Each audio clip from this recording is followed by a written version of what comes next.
எல்லா நாமத்திலும் நீர் மேலானவர், சர்வ பூமிக்கெல்லாம் ஆண்டவர் நீரே.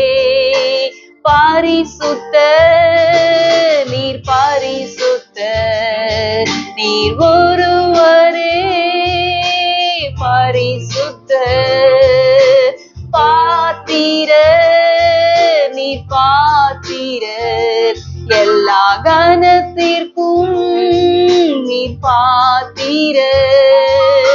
நல்லவர் நீர், பெரியவர், உன்னத நீர், உயர்ந்தவர். பாரிசுத்தர் நீர், பாரிசுத்தர் நீர் ஒருவரே, பரிசுத்தர். நித்தியவாசியும் பரிசுத்தர் என்கிற நாமம் உடையவரே, நித்தியவாசியும் பரிசுத்தர் என்கிற நாமம் உடையவரே.